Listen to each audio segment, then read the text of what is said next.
ትናንት እንደው ጉድ ያየ ማን ነው? ግን በዛ ሰዓት ሁሉም ሰው ተኝቷል። እንግዲህ በሙክታር ቤት ቦችን አገናኝ በጣም ማፈቅረው በሱ ፍቅር የተነሳ ስራ መስራት አልቻልኩም፣ ከስራዬ ብዙ ጊዜ ተባርሬያለሁ እያለች እንግዲህ ስትናገር ነበር። ግን የዛን ሰዓት ያን ሁሉም ሰው ይተኛል። ሌሊት ነው፣ ሌሊት ላይ ነውና በሙክታር ቤት አንተ አገናኘኝ አንተ ጓደኛው ነህ ምናምን እያለች ሙክታር ደግሞ የኔ ምስኪን መቼም እውነት ሊሆን ይችላል እያለ ሰውን ይረዳልና እንግዲህ ለማገናኘት ሞክሮ ነበረ። ቦቼ ግን ሸር ቢደረግለት ቢደወልለት ወፍ የለም። ከዚህ ቀደምም በቤቱ ነግሬዋለሁ ብላለች፣ ግን ሊቀበለኝ አልቻለም። ታዋቂ ምናምን ስለሆነ ለመፈመስ ነው የመሰለው አለች።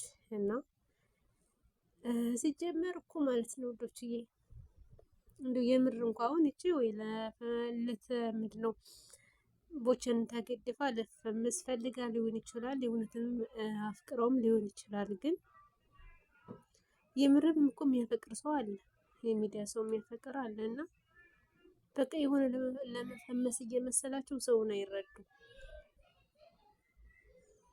በትክክል እንኳን ሊያወሩ አይችሉም። እና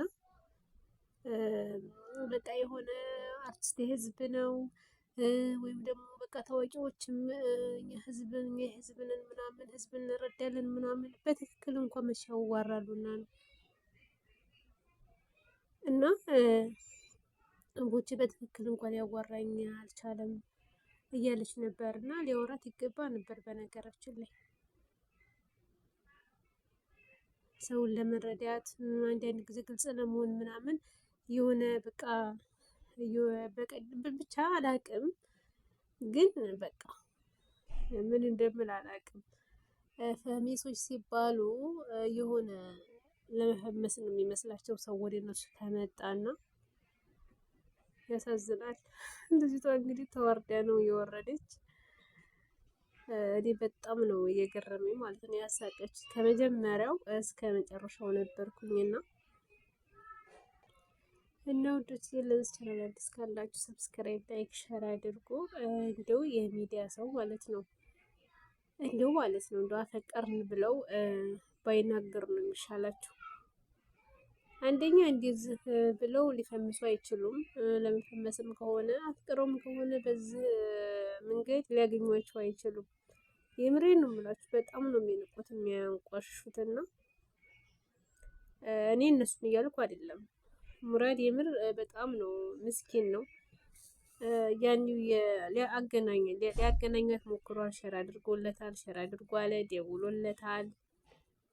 የምር ሊሆን ይችላል ብሎ ማለት ነው። እና የምርሽ ነው እያፈቀርሽው እስኪ ንገሪ ምናምን ፍቅር ምንድን ነው በቃ ብቻ ስጠይቃት ነበር። የምር ነበር የመሰለው ማለት ነው። በኋላ ላይ ግን እኔ እንጃ የሆነ ብቻ አላቅም በምን መንገድ እንደሆነ የተረዳበትን መንገድ አላቅም አወረዳት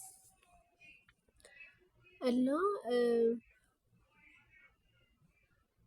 ቦቼ ግን ሊመጣ አልቻለም። ለምንድን ነው ያልመጣው? ለነገሩ ወይ ቤቱ ሂዲያ ምናምን ብዙ ጊዜ ነግረው ታይረዳ ሳይቀር መሰለኝ ወይ በሙክታር ቤት የመጣችው ጓደኛሞች ስለሆኑ እና ምናልባት ቦችም ያልመጣው ስላወቃት ምናምን ተስቀድም ምናምን ነግራው መልሶላት እንደማይሆን ሊሆን ይችላል። ወይም ደግሞ አላቅም ያልመጣበትን ምክንያት ወይም ተኝቶ ሊሆን ይችላል። ብቻ ያው ሰዓቱ በተለይ በጣም ሄዷል። ሌሊት ነው። የዛን ሰዓት ማንም አይኖርም መቼም የተወሰነ ሰው ምናምን በእርግጠኝነት ሪከርድ ለማድረግ እኔ እንዳጋጣሚ ነው ያየኋት ማለት ነው። ወዶቼ ማለት ያኔ ማን እንዳፈቀረች ግልጽ አድርጋ ምናምን የምትናገር አልመሰለኝም።